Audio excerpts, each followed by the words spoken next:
Bonsoir, vous le savez, le SIDAction a été lancé, une importance encore plus particulière cette fois, lorsque l'on sait que les chiffres de victimes ne diminuent plus. 6 000 cas de séropositivité chaque année en France. La France qui compte 50 000 personnes porteuses du virus, sans suivre de traitement ou même sans le savoir. Quelques commentaires essoniens sur ce nouveau SIDAction. Avant, tout le monde avait peur. Maintenant, peu de monde a vraiment peur, alors que ça continue, quoi. Donc, il y a toujours une action à entretenir et à faire en sorte que le sida disparaisse, quoi. Il faut trouver un système pour essayer de trouver le vaccin pour pouvoir guérir. Faut continuer à mettre des sous, c'est ça? Faut arriver à trouver le vaccin s'il existe pour arriver à lutter contre le sida, quoi.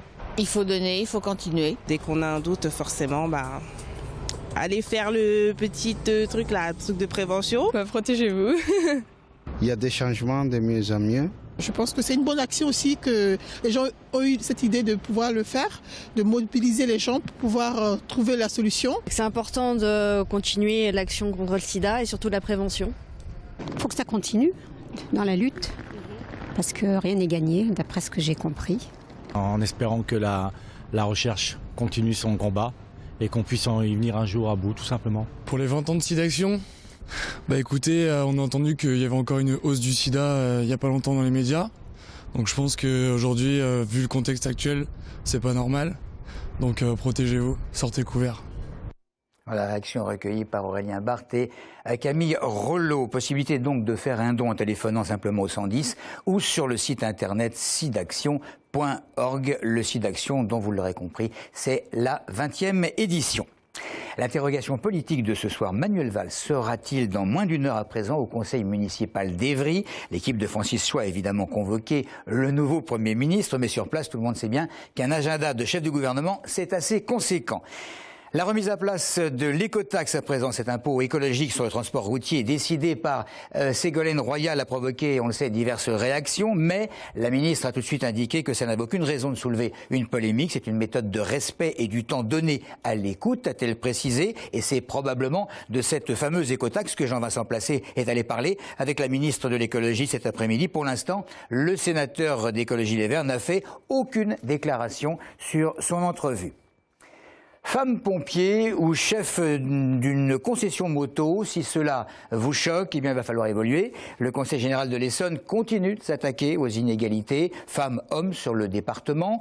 Aujourd'hui, à l'initiative de Maud Olivier, était organisé un colloque justement sur le thème métier d'homme, métier de femme, ouvrons le champ des possibles. Alors Maxime Lemaine a pu constater sur place que les préjugés ont la vie dure, plus faibles, plus fragiles, plus sensibles. Pas du tout, les femmes en ont assez et comptent bien le faire savoir. Des chefs, feux et des assistants. Et oui, tous les métiers sans exception sont mixtes. Il est d'ailleurs en théorie interdit par la loi d'engager ou de traiter un employé en fonction de son sexe. Nous avons besoin de faire de la pédagogie et d'expliquer que non, les femmes ne sont pas des petits êtres fragiles à qui on doit réserver un certain nombre de métiers ou à qui on attribue des qualités ou des défauts qui font qu'elles ne pourraient pas être conducteurs de travaux, être pompières. Il faut qu'on apporte la preuve par l'exemple également.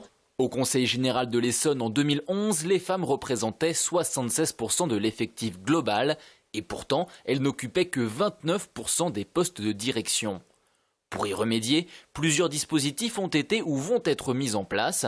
La féminisation des noms de métiers dans les documents de la collectivité, les CV anonymes pour les nouveaux agents recrutés, plus de sensibilisation auprès des publics jeunes et ceux dès la crèche, ou encore une généralisation des statistiques sexuées pour analyser l'efficacité de ces mesures. Aujourd'hui, pour sensibiliser l'auditoire à la question de l'égalité homme-femme dans l'emploi, Yvette Roudy, première ministre des droits des femmes sous Mitterrand, a fait le déplacement.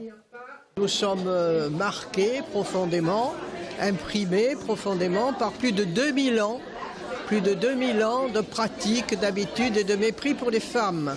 Alors, les droits des femmes, ça n'existe que depuis une soixantaine d'années.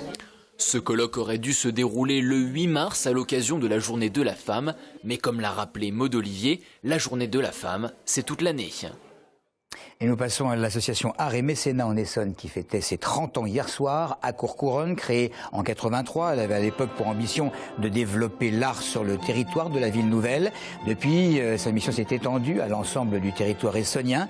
Grâce à ses membres et ses donateurs issus du monde de l'entreprise, 18 projets artistiques ont vu le jour sur le territoire.